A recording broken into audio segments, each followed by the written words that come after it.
Angle music Kumar Ramesh की प्रस्तुति।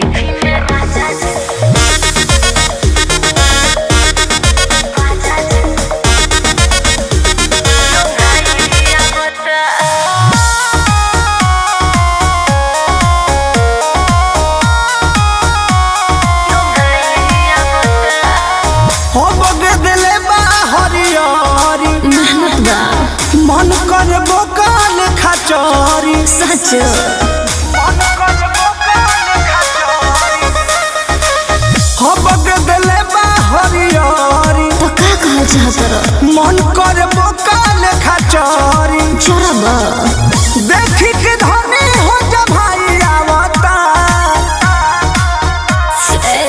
देवी में जी भी न लगाई। काहे रे ऐसे काहे बोलता रे देवी में जी भी न लगाई। राजा जी ओ भैया बता लगा ले देवी में जी भी न लगाई।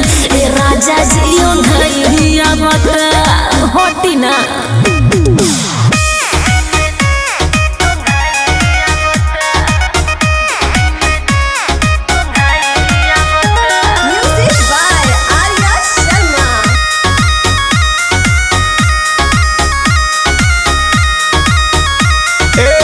मन कर तारू अनियाई आदत दिहालू लगाई।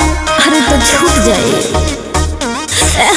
जाबो जी तो खेत हमार बोले हो हाले खाद खरी डाले के बा एहो राजकाल है एही से तोहरा मोहाई आवता जी देवी में जी भी न लगाई। हाँ देवी में जी भी न लगाई। राजा जी ओ भैया बता देवी में जी भी न लगाई। राजा जी ओ भैया बता सोइए ना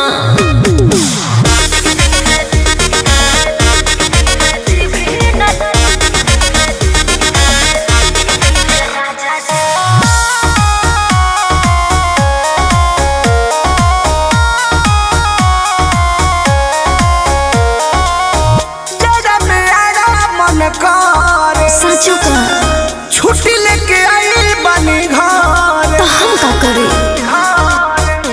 ए जी कृष्ण बेदरा दिया परम धबालो लागता कि हमारा के फेरा में डालो धीरे धीरे मन अरुबाई आवता तो पानी मारिए देवी में जी भी न लगाई।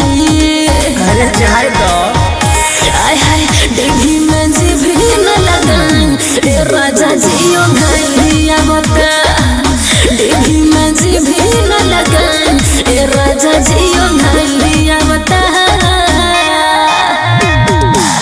हो बगदले बा हरियारी तो का कहल चाहत मन कर बोकाल खचौरी चरबा देखी के धनी हो जा भाई आवता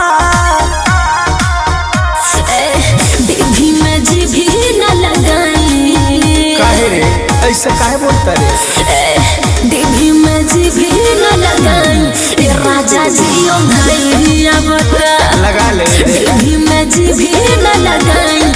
राजा जी ओ भैया बता